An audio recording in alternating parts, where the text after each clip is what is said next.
আমার বন্ধুগণ, আমি লাস্টে বলবো, তিনটে কথার উপরে আমল করবেন। তিনটে ব্যক্তি যদি আপনার কাছে হাত পাতে, কটা ব্যক্তি বললাম? তিনজন ব্যক্তি যদি হাত পাতে, তাদের হাতকে জীবনে ফিরিও না। এক নম্বর, ওয়াআতিদাল কুরবা, তোমার কাছের গরিব যদি তোমার কাছে হাত পাতে, তাদের হাতকে কখনো ফিরিও না। ওয়াল ইয়াতামা ওয়াল মাসাকিন, এতিম আর মিসকিন যদি হাত পাতে, তাদের হাতকে কোনোদিন ফিরিও না। ওয়াবনাস সাবিলি ওয়ালা তুবাদ্দির তাবদীরা, এবং মুসাফির ব্যক্তি যদি তোমাদের কাছে হাত পাতে, তাদের হাতকে ফিরিও না। আজকের এই মজমায়, এই জলসায়, এই মাহফিলে আমি হচ্ছি সব থেকে বড় মুসাফির। আমি 230 কিলোমিটার রাস্তা অতিক্রম করে এলাম, আবার আমি শেষ করে অতটাই রাস্তা যাব। আমার বন্ধুগণ, আমি হচ্ছি সব থেকে বড় মুসাফির। আমি এই আল্লাহর ঘর মসজিদ, আল্লাহর ঘর মসজিদ, যেটার উদ্দেশ্য নিয়ে এই নেক ডাক্তার ইউনূসের বয়স 80 বছর, কিন্তু তার কাছে ক্ষমতা কি আছে? তার কাছে সামরিক ক্ষমতা আছে, সামরিক বাহিনী। এই যে এটা পেছন দিকে ঘুরান, ওই দিকে ঘুরিয়ে দিয়েছেন, যে এইদিকে ঘুরিয়ে দেন, পেছন দিকে। হ্যাঁ, ঠিক আছে। শারীরিক ক্ষমতা নেই, সামরিক ক্ষমতা আছে। বর্তমানে বহু দেশের প্রধান, যাদের কাছে শারীরিক ক্ষমতা নাই, সামরিক ক্ষমতা আছে। তার ডিফেন্স সিস্টেম, তার মিলিটারি, তার বডিগার্ড তাকে স্পর্শ করতে পারবে। কিন্তু কোরআনে এমন দুজন বাদশার কথা আল্লাহ উল্লেখ করেছে, জালিম বাদশা, যাদের কাছে দুটো ক্ষমতাই ছিল। এক নম্বর ফেরাউন, তার কাছে দুটো ক্ষমতা ছিল, শারীরিক আর সামরিক। দুটো ক্ষমতাই ফেরাউনের কাছে ছিল। ফেরাউন এত বড় নেমখারাম, মিশরের মাটিতে ফেরাউন দাঁড়িয়ে বলল, আলা রাব্বুকুমুল আলা, আমি হচ্ছি রব তোমাদের, আমি সব আর আমি শ্রেষ্ঠ। ইমানদারির সঙ্গে বলুন, ফেরাউনের রাজত্ব আছে না শেষ হয়েছে? শেষ। ফেরাউনের খালি একটা জিনিস আল্লাহ রেখে দিয়েছে, তার লাশটা, তার বডিটা মিশরের জাদুঘরে রেখে দেওয়া হয়েছে মমি করে। ওইটাই খালি আপনার জন্য দৃষ্টান্ত। যে বলেছিল আলা রাব্বুকুমুল আলা, আমি সর্বশ্রেষ্ঠ, আল্লাহ তার মতো নেমখারামের রাজত্বকে শেষ করেছে এবং পৃথিবীর মানুষের জন্য দলিল দিয়েছে। আমার বন্ধুগণ, আমার ভাই, আর একজন বাদশা, তার নাম হচ্ছে নমরুদ। আল্লাহ তাকেও দুটো শক্তি দিয়েছিল, শারীরিক এবং সামরিক। তারপরে এই নমরুদ ইব্রাহিম আলাইহিস সালাতু ওয়াস সালামকে আগুনে নিক্ষেপ করেছে। আল্লাহ আগুনকে হুকুম জারি করে দিয়েছে, কুল্লা ইয়া নারু কুনি বারদাও ওয়া সালামান আলা ইব্রাহিম, হে আগুন তুমি ঠান্ডা হও, আমার ইব্রাহিমের একটা পশমকে তুমি জ্বালাতে পারবে না। আল্লাহর কসম, ইব্রাহিম আলাইহিস সালাতু ওয়াস সালামের একটা পশমকে জ্বালাতে পারেনি আগুন। জোরে বলুন সুবহানাল্লাহ। একটা পশমকে। আল্লাহ এই নমরুদকে বেজ্জতির সঙ্গে মৃত্যু দান করেছে। নমরুদের মৃত্যু বেজ্জতির সঙ্গে। একটা মানুষও পৃথিবীতে অহংকার করার যোগ্যতা রাখে না। একটা মানুষের অহংকার করা চলবে না, যেহেতু তারা সৃষ্টি একমাত্র আল্লাহ আছেন যিনি নিজের প্রশংসা করার ক্ষমতা রাখেন। বাকি পৃথিবীতে একটা মানুষও প্রশংসা করার ক্ষমতা রাখে না। কেউ যদি বলে আমার মতো, এই অনেক জায়গায় জলসা হয়, আমি এটার বিরোধী। লিখে দেওয়া হয় প্রধান বক্তা, না, প্রথম বক্তা, দ্বিতীয় বক্তা, তৃতীয় বক্তা রাখতে হবে। প্রধান বক্তা মানে কি আমি ভালো আর আমার পরের বক্তা খারাপ? মানেটা এটা দাঁড়ায়। প্রধান লেখা যাবে না, প্রথম বক্তা লিখতে হবে, দ্বিতীয় বক্তা লিখতে হবে, তৃতীয় বক্তা লিখতে হবে। কেন? সম্মান সবারই সমান, আলেম সবাই। আমি যদি আজকে বলি আমার মতো বড় বক্তা নাই, জানবেন এটা হচ্ছে মূর্খ বক্তা। যে বক্তাই বলুক, যে বলবে আমার মতো মৌলবি নাই, ওটা মূর্খ মৌলবি। যে বলবে আমার মতো মাস্টার নেই, সে হচ্ছে মূর্খ মাস্টার। যে বলবে আমার মতো ডাক্তার নেই, সে হচ্ছে মূর্খ ডাক্তার। কেন? একটা মানুষও নিজের প্রশংসা করার যোগ্যতা রাখে না। একমাত্র পৃথিবীতে প্রশংসা করার যোগ্যতা যদি কেউ রাখেন, তিনি হচ্ছেন রব্বুল আলামিন। জোরে বলুন সুবহানাল্লাহ। কোরআনে মারাত্মক কথা বলেছেন, ইন্নাল ইনসানা খুলিকা হালুয়া, আমি মানুষকে অসহায় আর দুর্বল সৃষ্টি করেছি, মানুষ সবল নয়। তার কাছে সম্পদ আসুক, টাকা আসুক, পয়সা আসুক, পদ আসুক, রাজত্ব পাক, যত শক্তি আসুক, আল্লাহর কসম তারপরেও দুর্বল আল্লাহর কাছে। আল্লাহ মানুষকে দুর্বল করেছেন। এখন বর্তমানে যাদিকে রাষ্ট্র নেতা দেখতে পাচ্ছেন, দেশের প্রধান যাদিকে দেখতে পাচ্ছেন, তাদের কাছে ক্ষমতা আছে, শারীরিক ক্ষমতা সকলের কাছে নেই। শারীরিক ক্ষমতা সকল মানুষের কাছে নেই। বর্তমানে যিনি বাংলাদেশ চালাচ্ছেন ডাক্তার ইউনূস, তার বয়স ৮০ বৎসর, আর আমার বয়স বর্তমান ৩৯। তো আমার সঙ্গে যদি হাতাহাতি লড়াই লাগান, ডাক্তার ইউনূস আমাকে পারবে? আমি ঠেলে দিলে পড়ে যাব। কেন? আমি দেখে বুঝতে পারছি আমার আব্বাজির বয়স ৮০ বৎসর, লোকে ধরে ধরে স্টেজে চাপায়। ডাক্তার ইউনূসের বয়স ৮০ বৎসর, কিন্তু তার কাছে ক্ষমতা কি আছে? তার কাছে সামরিক ক্ষমতা আছে, সামরিক বাহিনী। এই যে এটা পেছন দিকে ঘুরান, ওই দিকে ঘুরিয়ে দিয়েছেন, যে এইদিকে ঘুরিয়ে দেন পেছন দিকে। হ্যাঁ, ঠিক আছে। শারীরিক ক্ষমতা নেই, সামরিক ক্ষমতা আছে। বর্তমানে বহু দেশের প্রধান যাদের কাছে শারীরিক ক্ষমতা নাই, সামরিক ক্ষমতা আছে। তার ডিফেন্স সিস্টেম, তার মিলিটারি, তার বডিগার্ড তাকে স্পর্শ করতে পারবে। কিন্তু কোরআনে এমন দুজন বাদশার কথা আল্লাহ উল্লেখ করেছে, জালিম বাদশা, যাদের কাছে দুটো ক্ষমতাই ছিল। এক নম্বর ফেরাউন, তার কাছে দুটো ক্ষমতা ছিল, শারীরিক আর সামরিক। দুটো ক্ষমতাই ফেরাউনের কাছে ছিল। ফেরাউন এত বড় নেমখারাম,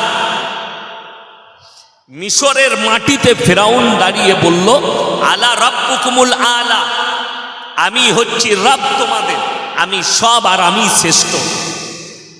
ইমানদারির সঙ্গে বলুন, ফেরাউনের রাজত্ব আছে না শেষ হয়েছে? শেষ। ফেরাউনের খালি একটা জিনিস আল্লাহ রেখে দিয়েছে, তার লাশটা, তার বডিটা মিশরের জাদুঘরে রেখে দেওয়া হয়েছে মমি করে। ওইটাই খালি আপনার জন্য দৃষ্টান্ত। যে বলেছিল আলা রাব্বুকুমুল আলা, আমি সর্বশ্রেষ্ঠ, আল্লাহ তার মতো নেমখারামের রাজত্বকে শেষ করেছে এবং পৃথিবীর মানুষের জন্য দলিল দিয়েছে। আমার বন্ধুগণ, আমার ভাই, আর একজন বাদশা, তার নাম হচ্ছে নমরুদ। আল্লাহ তাকেও দুটো শক্তি দিয়েছিল, শারীরিক এবং সামরিক। তারপরে এই নমরুদ ইব্রাহিম আলাইহিস সালাতু ওয়াস সালামকে আগুনে নিক্ষেপ করেছে। আল্লাহ আগুনকে হুকুম জারি করে দিয়েছে, কুল্লা ইয়া নারু কুনি বারদাও ওয়া সালামান আলা ইব্রাহিম, হে আগুন তুমি ঠান্ডা হও, আমার ইব্রাহিমের একটা পশমকে তুমি জ্বালাতে পারবে না। আল্লাহর কসম, ইব্রাহিম আলাইহিস সালাতু ওয়াস সালামের একটা পশমকে জ্বালাতে পারেনি আগুন। জোরে বলুন সুবহানাল্লাহ। একটা পশমকে। আল্লাহ এই নমরুদকে বেজ্জতির সঙ্গে মৃত্যু দান করেছে। নমরুদের মৃত্যু বেজ্জতির সঙ্গে। একটা মানুষও পৃথিবীতে অহংকার করার যোগ্যতা রাখে না। একটা মানুষের অহংকার করা চলবে না, যেহেতু তারা সৃষ্টি একমাত্র আল্লাহ আছেন যিনি নিজের প্রশংসা করার ক্ষমতা রাখেন। বাকি পৃথিবীতে একটা মানুষও প্রশংসা করার ক্ষমতা রাখে না। কেউ যদি বলে আমার মতো, এই অনেক জায়গায় জলসা হয়, আমি এটার বিরোধী। লিখে দেওয়া হয় প্রধান বক্তা, না, প্রথম বক্তা, দ্বিতীয় বক্তা, তৃতীয় বক্তা রাখতে হবে। প্রধান বক্তা মানে কি আমি ভালো আর আমার পরের বক্তা খারাপ? মানেটা এটা দাঁড়ায়। প্রধান লেখা যাবে না, প্রথম বক্তা লিখতে হবে, দ্বিতীয় বক্তা লিখতে হবে, তৃতীয় বক্তা লিখতে হবে। কেন? সম্মান সবারই সমান, আলেম সবাই। আমি যদি আজকে বলি আমার মতো বড় বক্তা নাই, জানবেন এটা হচ্ছে মূর্খ বক্তা। যে বক্তাই বলুক, যে বলবে আমার মতো মৌলবি নাই, ওটা মূর্খ মৌলবি। যে বলবে আমার মতো মাস্টার নেই, সে হচ্ছে মূর্খ মাস্টার। যে বলবে আমার মতো ডাক্তার নেই, সে হচ্ছে মূর্খ ডাক্তার। কেন? একটা মানুষ নিজের প্রশংসা করার যোগ্যতা রাখে না। একমাত্র পৃথিবীতে প্রশংসা করার যোগ্যতা যদি কেউ রাখেন, তিনি হচ্ছেন রব্বুল আলামিন। জোরে বলুন সুবহানাল্লাহ। ঠিক আছে, বলেন ভাই। যে সমস্ত ভাইদের জন্যওয়ালি জামাতের দায়িত্ব দেয়া আছে, তাদের উদ্দেশ্য করে বলছি, যে সমস্ত যুবক ছেলেরা এবং পুরুষ ভাইরা দোকানের দিকে আছে, এখানে আর ড্যান্স হাঙ্গামা গান বাজনার কোনো অনুষ্ঠান হয়নি। আমাদের কমিটি ভাইদেরকে বলছি, দোকানের মধ্যে যতগুলো পুরুষ ছেলে আছে প্রত্যেককে এখানে এনে স্টেজে বসিয়ে দাও, প্যান্ডেলের তলায় বসিয়ে দাও, তারপরে ওয়াজ শুরু হবে। কড়া ভাষায় বলছি, এরপরে আরও খারাপ হয়ে যাবে। প্রত্যেককে ওখান থেকে নিয়ে এসে প্যান্ডেলের তলায় বসিয়ে দাও, এখানেই খানার ইন্তজাম আছে, এখানেই খানা হবে, এর বিকল্প কোনো জায়গা নেই। সেজন্য করে আজকের বর্ধমান থেকে সফর করে হজরত এসেছেন, আরাম করতে পারেনি, সেখানে কথা রাখছেন।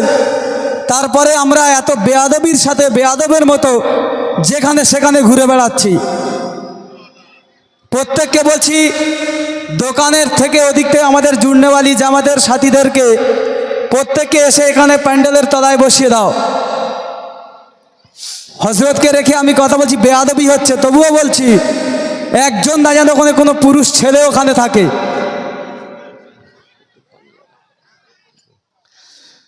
আমার ভাই সবাই একবার দরুদ শরীফ পড়ি। আল্লাহুম্মা সাল্লি আলা মুহাম্মাদি ওয়া আলা আলি মুহাম্মাদ কামা সাল্লাইতা আলা ইব্রাহিম ওয়া আলা আলি ইব্রাহিম ইন্নাকা হামিদুম মাজিদ। আল্লাহুম্মা বারিক আলা মুহাম্মাদি ওয়া আলা আলি মুহাম্মাদ কামা বারাকতা আলা ইব্রাহিম ওয়া আলা আলি ইব্রাহিম ইন্নাকা হামিদুম মাজিদ। তো আমি যে আলোচনা করছিলাম যে আল্লাহ তাআলা একমাত্র নিজের প্রশংসা করার যোগ্যতা রাখেন। আল্লাহ কোরআনে বুঝিয়েছেন, একটা মানুষ আমার সৃষ্টি, তার ওয়াকা, তার যোগ্যতা কতটা, আর আমি আল্লাহ সৃষ্টিকর্তা, আমি কে, এবং তাদের বোঝা দরকার। সূরা কাহাফ একবারই শেষ আয়াতের আগের আয়াত আল্লাহ কোরআনে নিজের প্রশংসা করলেন আর পৃথিবীর মানুষকে জানালেন, কুল্লাউ কানাল বাহরু মিদাদাল লিকালিমাতি রাব্বি লানাফিদাল বাহরু ক্বাবলা আন তানফাদা কালিমাতু রাব্বি ওয়ালাউ জিনা বিমিথলিহি মাদাদা। হে আমার নবী, পৃথিবীর মানুষকে বলে দাও, যতগুলো পৃথিবীতে সমুদ্র আছে সব পানিগুলো যদি কালি করে দিই, আর পৃথিবীর মানুষ যদি আল্লাহর প্রশংসা লিখতে শুরু করে, সব কালিগুলো শেষ হয়ে যাবে। আবার আমি অতটাই পানি দেবো, সেটাও শেষ হবে, কিন্তু আমার আল্লাহর প্রশংসা লেখে শেষ করার ক্ষমতা পৃথিবীর মানুষের নেই। জোরে বলুন সুবহানাল্লাহ। আল্লাহ এখানে কোনো ধর্মকে উল্লেখ করেননি, শুধুমাত্র মানুষের কথা বলেছেন। আমার বন্ধুগণ, আমার ভাই, এরপরে আমার আলোচনার আগের পার্টটা শুনেলেন, আমি আল্লাহকে। এরপরে দ্বিতীয় নম্বরটা শুনেলেন, এই ভারতে বর্তমানে 30 কোটি মুসলমান আছে, এর মধ্যে 10 কোটি মুসলমান আছে কিনা এটাও সন্দেহ আছে। যদি বলেন কেন, আমি প্রমাণ দিয়ে যাচ্ছি। আপনি আপনার এলাকায় সমীক্ষা করে নেবেন, আপনি আপনার ডিস্ট্রিক্টে সমীক্ষা করবেন, আপনি পেয়ে যাবেন ইয়াসিন ভাই কি বলে গেল, এটা সত্য না মিথ্যা। আমাদের সমাজের লোক মনে করেছে, কিছু লোক, আমি গরুর মাংস খাই মানে আমি মুসলমান, আমি মুসলিম বাড়িতে জন্মগ্রহণ করেছি মানে আমি মুসলমান, আমি যাই করি নাই করি। এই যে ভুল বার্তা মানুষের কাছে, মুসলিম ঘরে জন্ম করেছি আমি মুসলমান, আমি মাথা টুকি সপ্তাহে একদিন, বছরে একদিন, বছরে 2 দিন মাথা টুকে আমি মুসলমান। কে বলল? মাথা ঠোকাটা শর্ত নয়, গরুর মাংসটা শর্ত নয়। নাস্তিক ছাড়া, যারা ধর্ম মানে না, তারা ছাড়া সবাই পৃথিবীতে মাথা ঠুকে। কেউ কবরের সামনে, কেউ গাছের সামনে, কেউ অগ্নির সামনে, কেউ সূর্যের সামনে, কেউ চন্দ্রের সামনে, কেউ ঠাকুরের সামনে। যার যেখানে আস্থা বিশ্বাস, সে সেই জায়গায় মাথা ঠুকে। কিন্তু আমার আল্লাহ কোরআনের শর্ত রেখেছেন, ওই জন্য পূব কিংবা পশ্চিম দিকে মাথা ঠোকাটা শর্ত। আমার এলাকায় এক জায়গায় ফুটবল খেলা হচ্ছে, ফুটবল টুর্নামেন্ট, অনেক মানুষ গেছে দেখতে, মুসলিমদের যুবকরাও গেছে লোকরা। তো সেখানে হাফ টাইম হয়েছে আসরের আজানের সময়। তো অনেকগুলো মুসলিম যুবক ছিল, একজন চাচা ছিল, চাচাকে বলল, চাচা এক কাজ করো, আসরের নামাজটা পড়ে নি। বলে উজু কর। উজু করে তারা এখন দিক বুঝেনি। চাচা এখন দক্ষিণ দিকে দাঁড়িয়ে নামাজ পড়িয়ে দিয়েছে। নামাজের পরে ছেলেরা বললে, চাচা এটা দক্ষিণ দিক। তো সে আবার এত বড় মুফতি, সে ফতোয়া দিচ্ছে বে আল্লাহ সব দিকেই আছে, এটা হচ্ছে তার ফতোয়া। এই যুবক ছেলেরা মনে মনে করলে এদের চাচার থেকে বড় মুফতি তো কেউ নাই। এখন তো এই মৌলবীগুলো সব বাচ্চা, বড় বড় মুফতি আছে আমাদের সমাজে। তো সে ফতোয়া দিয়ে দিলে। তো আমাকে একটা আমাদের গ্রামের ছেলে এসে জিজ্ঞেস করলো, হুজুর দক্ষিণ দিকে চাচা নামাজ পড়িয়েছিল, আমরা বললাম এটা দক্ষিণ দিক গো চাচা। তো সে আমাকে উত্তর দিল, আল্লাহ সব দিকেই আছে। আমি বললাম ঠিকই বলেছে, সে হচ্ছে সব থেকে বড় মুফতি। কিন্তু আমার ভাই, শর্ত রাখা হয়েছে কিবলামুখী হওয়া, পশ্চিম দিকও নয়। পশ্চিম দিকে আমাদের কাবা বলে আমরা পশ্চিম দিকে মুখ করে নামাজ পড়ছি। শর্ত হচ্ছে কিবলামুখী হওয়া। আমার আল্লাহ কোরআনে শর্ত রাখলেন, লাইসাল বিররান তুওয়াল্লু বুজুহাকুম কিবালাল মাশরিকি ওয়াল মাগরিব ওয়ালাকিন্নাল বিররা মান আমানা বিল্লাহ। হে আমার নবী, পৃথিবীর মানুষকে বলো, পূব কিংবা পশ্চিম দিকে মাথা ঠুকার নাম ঈমান নয়। প্রকৃত ঈমান এক নম্বর মান আমানা বিল্লাহ, আল্লাহর উপরে বিশ্বাস। নাম্বার 2 ওয়াল ইয়াউমিল আখির, আর আমার প্রতি, ওয়াল মালাইকাতি, আমার ফেরেশতাদের প্রতি, ওয়াল কিতাবি, আমার আসমানি কিতাবের প্রতি, ওয়ান নবিয়্যিন, আর যতগুলো নবী পয়গম্বর পাঠিয়েছি এদের উপরে প্রকৃত বিশ্বাস আনার নাম হচ্ছে ঈমান। জোরে বলুন সুবহানাল্লাহ। আপনি আল্লাহর উপরে প্রকৃত প্রথমেই বিশ্বাস আনতে হবে। আমার বন্ধুগণ, আমার ভাই, আজকে চলুন, এই যে 10 কোটি মুসলমান নেই কেন, এটা আমি প্রমাণ দেব। নাম্বার 1, আপনারা বলবেন এই থানাটা জয়নগর, মথুরাপুর। এই পুরো মথুরাপুর থানায় আপনারা বলুন তো, আলেমরা বসে আছেন, সুদ খাওয়া হারাম না হালাল? এই আপনারা বলুন, এই দিকে তাকান, সুদ খাওয়া হারাম না হালাল? হারাম। যদি এটা সত্য হয় তাহলে মথুরাপুর থানায় একটা মুসলমানও সুদ খায় না, তাই তো? কথা বলে না এরা? সুদখোর আছে না নাই? আছে। এরপরে কিন্তু আমি ঘা করব। ঘাটা কি? আল্লাহ কোরআনে বলেছেন, ওয়াহাল্লাল্লাহুল বাইয়া ওয়া হাররামার রিবা, তোমাদের জন্য সুদকে হারাম করেছি, ব্যবসাকে হালাল করেছি। রাসূল আকরাম সাল্লাল্লাহু আলাইহি সাল্লাম বললেন, কেউ যদি 1 টাকা সুদ খায়, নিজের মায়ের সঙ্গে 36 বার জিনা করার সমান পাপ হবে। আমার বন্ধুগণ, আমার ভাই, একটা মানুষ, একটা ব্যক্তি হারাম জানার পরে সারা জিন্দেগি সুদের কারবার করছে, সুদ খাচ্ছে, সারা জিন্দেগি সুদ খেলো। এই মানুষ যখন মারা যাচ্ছে, আপনি ইয়াসিন ভাইকে দাওয়াত দিয়েছেন, হুজুর একে জান্নাতে পাঠিয়ে দেন, দোয়া করে। তার লেগে মিলাদ হচ্ছে। আমি বাপ দাদুর দলিল দেবো না। পৃথিবীতে যতগুলো মানুষ এসছে হযরত আদম আলাইহিস সালাতু ওয়াস সালাম থেকে আজ পর্যন্ত এবং আগামীতে কিয়ামতের সকাল পর্যন্ত যতগুলো মানুষ জন্ম নিবে, তাদের মধ্যে শ্রেষ্ঠ ব্যক্তি হচ্ছেন হযরত মুহাম্মদ মুস্তাফা, সকলে বলুন সাল্লাল্লাহু আলাইহি সাল্লাম। নবীজির থেকে দামি লোক পৃথিবীতে কেউ আছেন? কেউ এসছেন, কেউ আসবে আগামীতে, কেউ আসতে পারবে না। তিনি হচ্ছেন ইমামুল আম্বিয়া, তিনি হচ্ছেন শ্রেষ্ঠ পয়গম্বর। আমার বন্ধুগণ, আল্লাহ নবী সাল্লাল্লাহু আলাইহি সাল্লামের চাচা যান মরণাপন্ন অবস্থায় নবীজির কাছে খবর এলো, ইয়া রাসূলুল্লাহ, আপনার চাচা যান মৃত্যুবরণ করবে, জাকামদানি হচ্ছে। নবীজি ছুটলেন আর চাচার হাতটা ধরে বললেন, চাচা আমি মুহাম্মদ, আপনার ভাইপো আল্লাহর রসুল, আপনি একবার খালি কলমাটা পড়ে নেন, আমি আল্লাহর কাছে আপনার জন্য কেঁদে কেঁদে ক্ষমা চাই। আল্লাহ নবীর চাচার উত্তর এলো, হে আমার ভাইপো, আমি যদি বার্ধক্যে কলমা পড়ি, লোকে বলবে মৃত্যু ভয়ে কলমা পড়েছে, অর্থাৎ আমি কলমা পড়তে পারবো না। আমার আল্লাহ রাব্বুল আলামিন, আমি ততদিন আমার চাচার জন্য কেঁদে কেঁদে ক্ষমা চাইব। আল্লাহ নবী কাঁদতে লাগলেন, ক্ষমা চাইতে লাগলেন। এমন অবস্থায় আল্লাহ জিবরিল আমিনকে পাঠালেন, দুজনকে কোরআনে নসিহত করলেন।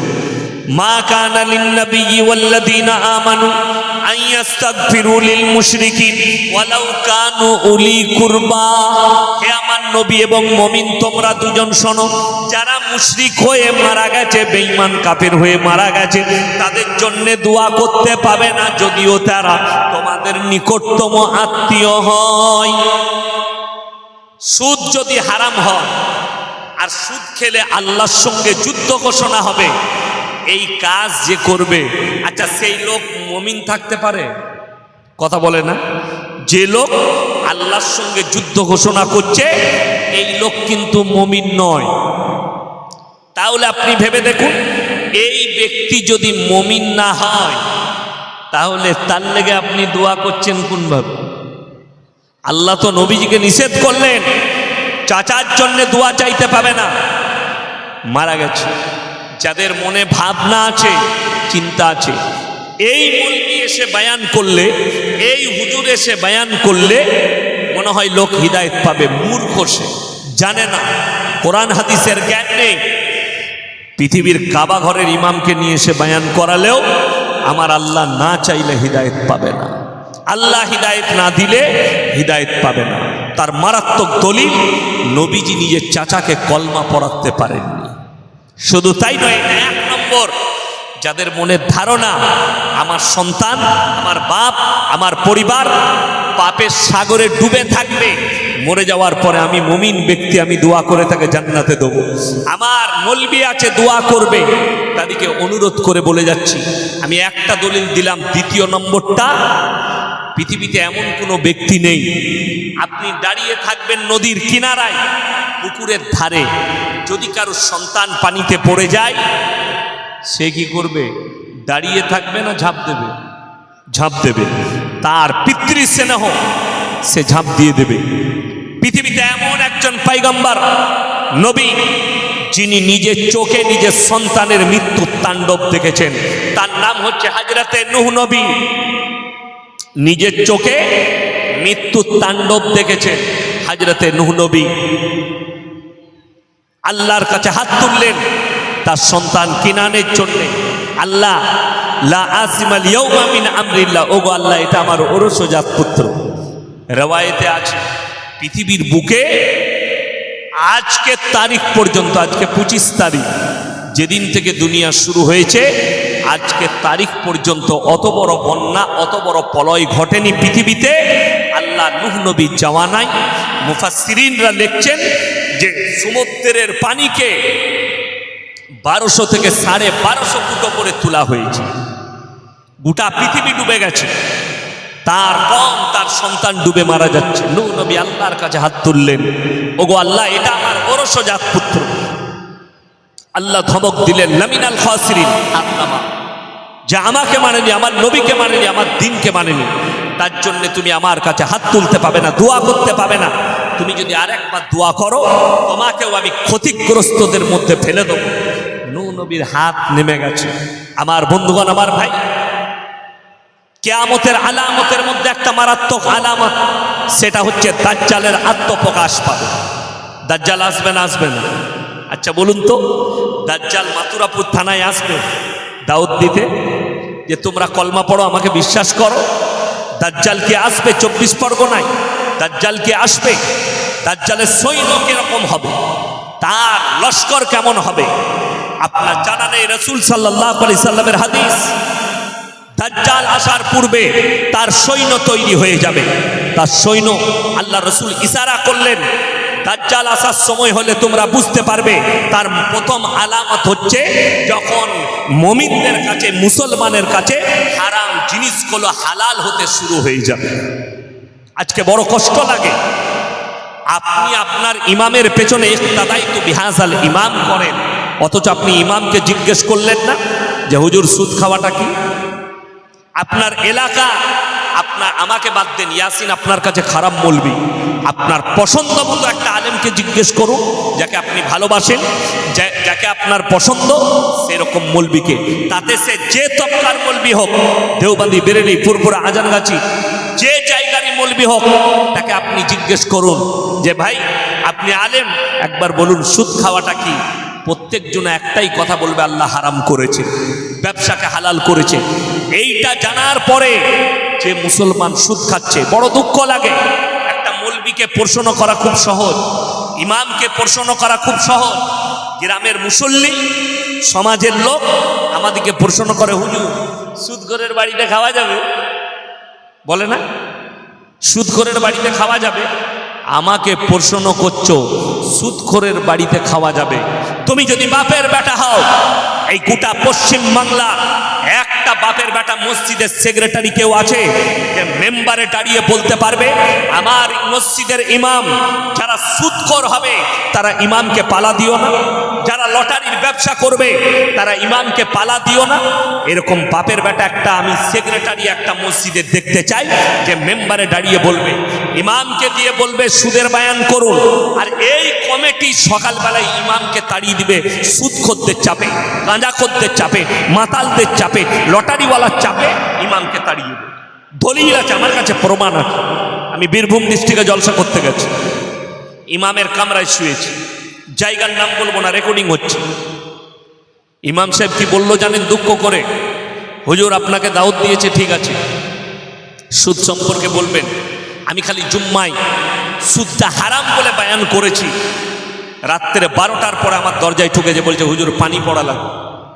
দরজা খুলেছি, ঢুকার পরে আমাকে বলছে যদি আর কোনোদিন জুম্মায় সুদের বায়ান করেছো তোমাকে এই মসজিদের কামরার ভেতরে জবাই করব, মার্ডার করে দেবো।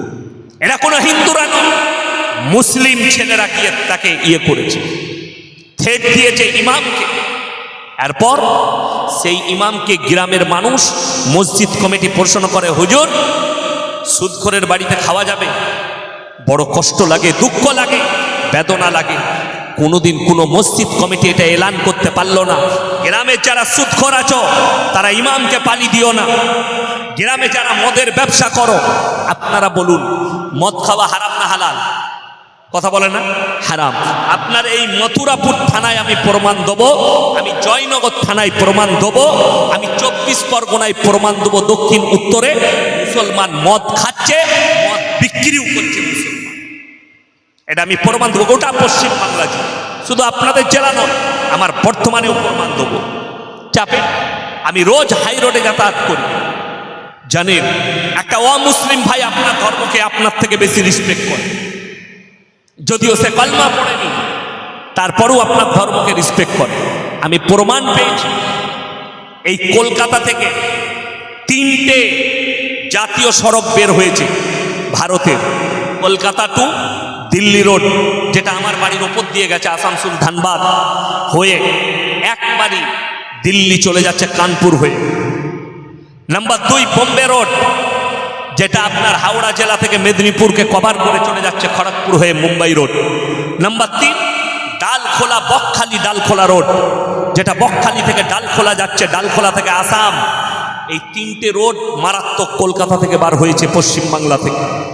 এই ডালখোলা রোডের ওপরে, বকখালি ডালখোলা হাইওয়ের ওপরে বহরমপুর পার করে একটা মোড়ের নাম হচ্ছে পলসন্ডা মোড়, বেশিরভাগ মানুষ জানে। একবারই হাইওয়ের ওপরে সেই পলসন্ডা মোড় থেকে 1 কিলোমিটারের মাথায় একটা ধাবা আছে, ধাবাটার নাম পাপ্পুদা ধাবা, খুব ভালো পাঞ্জাবিদের। আমি মাঝে মাঝে সেখানে খাই, দাঁড়াই। যখন প্রথমবার দাঁড়িয়েছি আমি আশ্চর্য হয়ে গেছি, 3টে বোর্ড লাগানো আছে তার হোটেল। কটা বোর্ড বললাম? 3টে। পাঞ্জাবি হোটেল চালাচ্ছে। আমি ঢুকলাম তো সেখানে চা খেলাম, বোর্ডগুলোর দিকে তাকিয়ে আমি খুশি হয়ে গেলাম। 3টে বোর্ড, 3টেই মুসলমানদের ইমান বাঁচানো করলাম। নাম্বার 1, মদ পান করা নিষিদ্ধ এই হোটেলে, একবারই প্রশাসনিক বোর্ড দিয়ে আছে, কখনো গেলে দেখবেন। নাম্বার 2, মদ বিক্রি নিষিদ্ধ। নাম্বার 3, নো স্মোকিং, ধূমপান নিষিদ্ধ। 3টেই আপনার ইমান বাঁচানো। আমি তাকে বললাম আপনার হোটেল থেকে আমাকে খুব ভালো লাগলো, এই বোর্ডগুলো লাগানো আছে। কি উত্তর দিল জানেন? স্যার আমি যেখানে ব্যবসা করছি এখানে 80% মুসলিম, আমার কাস্টমার 80% কাস্টমার মুসলিম, আর আমি জানি আপনাদের ধর্মে মদ স্পর্শ করা হারাম। অথচ অবাক হবেন সে জানে মুসলিমদের ধর্মে মদ স্পর্শ করা হারাম, যার কারণে মদ ব্যবসা করেনি। অথচ তার হোটেল থেকে 20 কিলোমিটারের মাথায় মুসলিমদের হোটেল দেখেই দেবো হারামখোর মদও খাচ্ছে, মদও বিক্রি করছে। এটা মুসলিম। আপনি জিজ্ঞেস করুন তাকে, সে গিয়ে কোনোদিন নামাজ পড়ে, ঈদটাও পড়ে, বকরা ঈদটাও পড়ে ইমামের পেছনে। আপনি যার পেছনে ইক্তাদাইতু বিহাযাল ইমাম বলছেন, সেই ইমামকে আপনি কতটা সম্মান দিলেন? যদি দিতেন তাহলে মুসলমান কখনো হারাম পথে যেত না। আপনি চলুন আমার সঙ্গে, আমি যে বাজারটা ছেড়ে এলাম, যতগুলো বাজার ছেড়ে এলাম 24 পরগনায়, বারুইপুর থেকে শুরু করে যতগুলো বাজার, প্রত্যেকটা বাজারে দেখিয়ে দেবো মুসলিম লটারির টিকিট কাটছে, মুসলমান লটারি বিক্রিও করছে। ঠিক বললাম না ভুল বললাম? চলুন আপনি বাজারে, আমি দেখিয়ে দেবো আপনাকে প্রমাণ। এই লোক জুম্মার দিনে আতর লাগিয়ে হারামখোর ফাঁস কাতারে নামাজ পড়ে। এখন কিছু মুসলমান আমাকে বলে, আমার বর্ধমান জেলায় আমি আমার ফারাগাতের প্রথম জীবনটা আমি কাটিয়েছি। আমার আব্বাজি সভাপতি ছিলেন। বর্ধমানে খাগড়াগড় বলে একটা মাদ্রাসা আছে। খাগড়াগড় কাণ্ড ঘটেছিল, একবার বোম ব্লাস্ট হয়েছিল, এনআইএ তদন্ত করেছে। ওই পাড়াতেই একটা মাদ্রাসা আছে। আমি আমার প্রথম জীবনে শিক্ষক ছিলাম। এই রোজার আগে একজন ফোন করেছে, হুজুর কোথায় বাড়ি? বর্ধমান টাউনে। কোথায়? খাগড়াগড়ে। যদিও আমি তার পরিচয় আর জানতে চাইনি, খালি বাড়িটা জেনে নিলাম। কি ব্যাপার? বলে আপনি জলসাতে এই হারামখোর বলেন, এটা শুনতে কিরকম লাগে? আমি বলি আচ্ছা, যে সুদ খায় তাকে কি বলবো? তু শিখি দে আমাকে। কথা বলে না? যে লোকটা সুদ খায় তাকে কি খোর বলবো? আমি তাদের কাছে জানতে চাই যাদের গায়ে লাগছে হারামখোর শব্দ বললে। কেন? আচ্ছা, একটা লোক হারাম খেলে তাকে হালালখোর বলবেন না? হারামখোর যখন সে প্রকাশ্যে খাচ্ছে তাহলে সে হারাম খাচ্ছে। একটা লোক মদ খাচ্ছে তাকে কি বলবেন? ভাই এ ভালো জিনিস আর খেও না, এরকম বলবে? দেশে ছেড়ে দিবে? তাকে যদি হারামটা হারাম না বলতে পারো, হারাম খেলে তাকে যদি হারামখোর না বলতে পারো, সে মনে করবে মৌলবীরা যখন বাধা দেয়নি তাইলে এটা খাওয়া যায়। আজকে আমি কেন বলছি? অনুরোধ করে বলে যাচ্ছি, যারা লটারি ব্যবসা করে তাদের ইনকাম হারাম, তারা হারাম খাচ্ছে। আর যারা নিজেদের সন্তানের মুখে হারাম তুলে দিবে এবং হারাম খাবে, শর্ত রাখা হয়েছে ইসলামে যে দুয়া কবুলিয়াতের জন্যে প্রথম শর্ত হচ্ছে হালাল খাবার। কি খাবার বললাম? হালাল খাবার। যত বড়ই মৌলবীকে ডেকে নিয়ে এসে দোয়া করুন, কিন্তু মাথায় রাখবেন হালাল খাবার খেলে তবে দোয়া কবুল হবে। আর আমাদের দেশে জান্নাত কেন সহজ হয়েছে জানেন? এ মাদ্রাসা মসজিদের জলসা হয়, আদায় হয় গোটা পশ্চিমবাংলা জুড়ে। আমি আদায়কারী বক্তা নয়, অনেক আদায়কারী বক্তা আছে, কি বুঝলেন? লটারি ব্যবসা করে, সুদ খায়, মজমায় আছে। সে দেখলে ভালো হুজুর পেয়েছে, এ তো জান্নাতে পাঠাচ্ছে টাকা দিয়ে, ও গিয়ে 1000 টাকা দিয়ে দিল, বুঝে এটা আমার মাদ্রাসার জলসা, 1000 টাকা আমার বাপের নামে। সুদ খেয়ে মারা গেছে, সারা জিন্দগি সুদ খেত, আর সেই সুদের টাকা দিচ্ছে মাদ্রাসায়।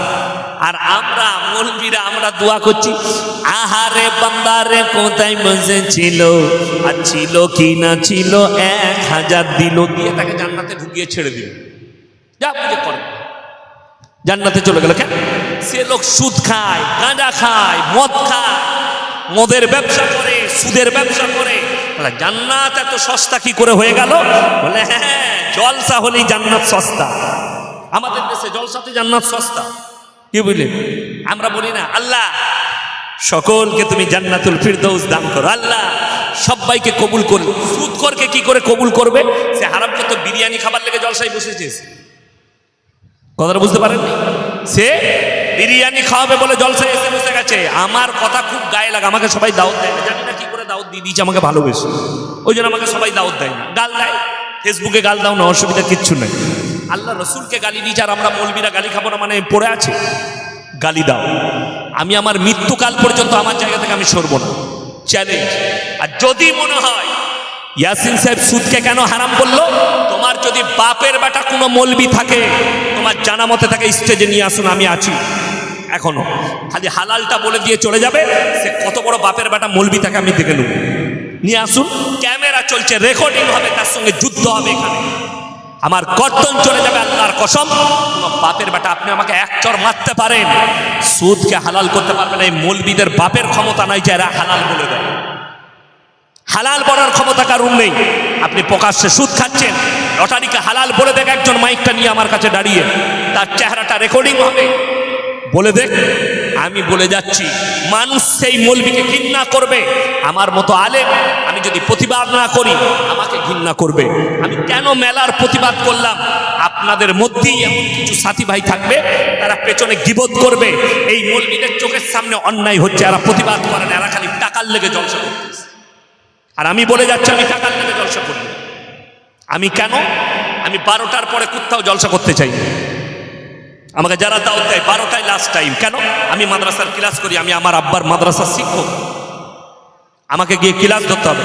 কালকে আমার আবার জলসা আছে আমতলার কাছে, আমি বাড়ি ফিরে গিয়ে আবার আসবো সন্ধ্যাবেলা জলসা করতে। জোহরের পরে বের হব 2-2:30টায় ক্লাস করে, কিন্তু আমি প্রত্যেক দিন ফেরত যাই যেখানে থাকি। ওই জন্যে ওই পাওয়ার আমি ভয় করি না। মাদ্রাসা আছে আলহামদুলিল্লাহ, মাদ্রাসায় বসে ক্লাস করবো, জলসার দরকার নেই। কিন্তু যদি হক না বলতে পারি আল্লাহর কাছে কি জবাব দেব? আজকে বড় কষ্ট লাগে, দুঃখ লাগে, মুসলমানের কাছে কি করে হারাম জিনিসগুলো হালাল হয়ে গেল। লটারি কি করে আপনার কাছে হালাল হলো একটা মুসলিমের কাছে? মদ কি করে হালাল হয়ে গেল? মদের ব্যবসা কি করে হালাল হয়ে গেল? কোন মৌলবি ফতোয়া দিল? সুদ কি করে তোমাদের কাছে হালাল হলো? একটা মুসলিমের কাছে কি করে সুদ হালাল হয়ে গেল? কোন মৌলবি ফতোয়া দিল? কেউ ফতোয়া দেয়নি। না আপনি ইমামকে মানেন, না ইমামের সম্মান করেন, না আপনি মৌলবীকে মানেন, না মৌলবীকে সম্মান করেন। শুনে নেন, বুখারী শরীফের হাদিসে আছে, যখন তোমরা দেখতে পাবে একটা মূর্খর কাছ থেকে, একটা অশিক্ষিতর কাছ থেকে মানুষ ফতোয়া নিচ্ছে, ইলম নিচ্ছে, তখন আল্লাহ তাআলা ইলমের থেকে আগে আলেম দিকে দুনিয়া থেকে তুলে নেবে। আপনার জানা আছে, আজকে তো মূর্খরা দুটো বই পড়ে দুদিন এদিক ওদিকে গিয়ে ফতোয়া দিচ্ছে, মৌলবীর কোনো মূল্য নাই। বড় কষ্ট লাগে। অনেকজন বলে, কেন এই লোকটা ভালো কথা বলছে, এই লোকটা ভালো জিনিস বলছে, এর কাছে কেন এর কথা শোনা যাবে না? কথা শোনা যাবে। সে যদি মাসলা বলে, সে যদি ফতোয়া দেয়, তার জন্য ফতোয়া দেওয়া হারাম যতক্ষণ পর্যন্ত তার কাছে কোরআন হাদিসের ইলম আসবে না, তার কাছে হারাম হালালের জ্ঞানটাই থাকবে না। আপনাদের অনেকের জানা নেই, কোরআনে আয়াত আছে, মদ খেলে ক্ষতি বেশি লাভ কম। মদ খেলে ক্ষতি বেশি লাভ কম, এই আয়াত কোরআনে আছে। কিন্তু আয়াতটা রহিত, হুকুম বাতিল হয়ে গেছে। যখন পরবর্তী হুকুম এসছে, মদ তোমাদের জন্য স্পর্শ করা হারাম। একটা এক্সাম্পল দিচ্ছি, আমি ইয়াসিন বক্তা, আমাকে দাওয়াত দিয়েছে, আমি জলসা করব, আমার পরে আমার জালালউদ্দিন ভাই আসবে। এখন আমি যদি এলান করি, বাবা আমি আজকে রাত্রে থাকবো, তোমাদের এলাকায় যতগুলো ক্যান্সারের রোগী আছে আমার কাছে নিয়ে আসবে, আমি সকালবেলায় অপারেশন করব এই পাড়ায়। যদি বলেন হুজুর আপনি ডাক্তারি পাস করেছেন, না না, বই পড়েছি, বই দেখে নিয়েছি কিভাবে, দুটো বই পড়ে আমি শিখে গেছি কিভাবে চিকিৎসা করতে হয়, অপারেশন করতে হয়। কি দিয়ে করবেন? আমি কুদাল আর গাঁইতি দিয়ে করব। আমাকে পাগল বলবেন না? বলবেন? এ কথা বলে না, পাগল বলবে। কিংবা যারা বুদ্ধিমান হবে তারা বলবে, হুজুর আপনার ডিগ্রিটা কোথায়? আপনি এমডি না এমবিবিএস, কি ডিগ্রি আছে, কোথা থেকে ডিগ্রি হাসিল করেছেন? আপনি আপনার প্রাণ বাঁচানোর জন্য কলকাতায় গিয়ে ভালো ডাক্তার খুঁজেন, ভালো না পেলে আপনি যখন দেখছেন কলকাতায় রোগ সারছে না, আপনি খোঁজ নিলেন ব্যাঙ্গালোরে কোথায় গেলে ভালো ডাক্তার পাবো, কোন জায়গায় গেলে ভালো ডাক্তার পাবো। আমার ক্যান্সার হয়েছে, ভারতে কোথায় ভালো চিকিৎসা? মুম্বাইয়ের টাটা মেমোরিয়ালে যেতে হবে আমাকে ক্যান্সারের চিকিৎসা করতে। আপনি কোনো হাতুড়ে ডাক্তারের কাছে করবেন না। বড় কষ্ট লাগে, আপনি আপনার প্রাণের মূল্য দেওয়ার জন্যে, প্রাণকে বাঁচানোর জন্যে আপনি একটা ডিগ্রিওয়ালা ডাক্তার খুঁজছেন, একটা পাস করা ডাক্তার খুঁজছেন।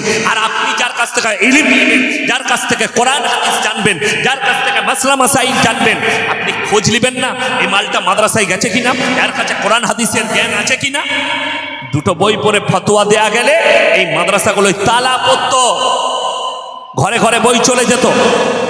আমার বন্ধুগণ, আমার ভাই, ওই জন্য আল্লাহ কোরআনে ইন্নামা ইয়াখশাল্লাহ মিন ইবাদিহিল উলামা, আমার আমার নবী আর পয়গম্বরের পরে যারা আমাকে সব থেকে বেশি রীতিমতো ভয় করে তারা হচ্ছে উলামা সম্প্রদায়, আলেম হাফেজরা আমাকে সব থেকে বেশি ভয় করে।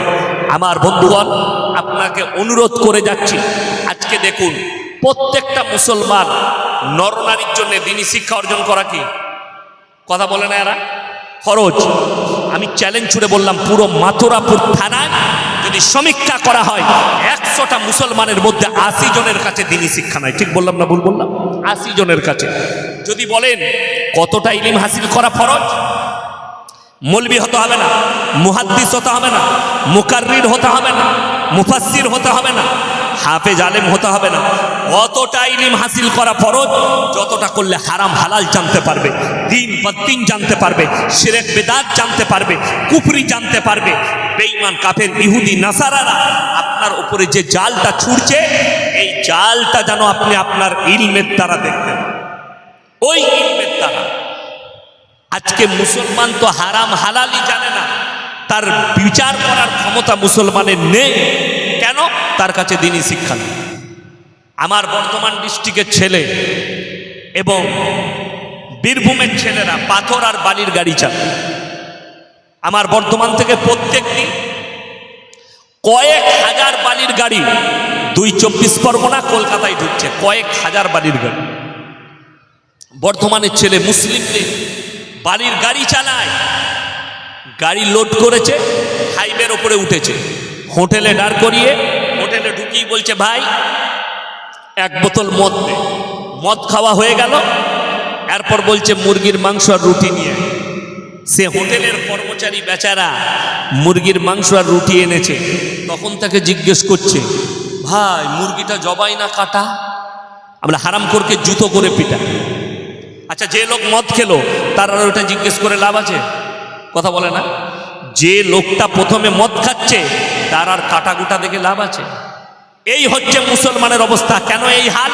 এর কাছে দ্বীনি ইলম না থাকার কারণে হারাম হালাল বিচার করার ক্ষমতা নেই। আপনার সন্তানকে আপনি বাচ্চা বেলায় দ্বীনি শিক্ষা দেননি, দ্বীনি ইলম দেননি, যার কারণে এর হারাম হালাল বিচার করার ক্ষমতা নেই। এ জানে মদটা খাওয়া যাবে, কিন্তু আমি মাংসটা খেতে গেলে জবাই করা খেতে হবে। সকালবেলায় উঠে আপনার বাজারে গেছেন, বাজারে গিয়ে বললেন, রাতের বেলায় জলসা শুনেছি, ইয়াসিন ভাই এসছিল, এক কাজ করো 1 কিলো জবাই করা মাংস দে। কিনছেন জবাই করা মাংস, টাকাটা বা সুদের টাকা একই মাল দাঁড়িয়ে। কথাটা বুঝাতে পারলাম?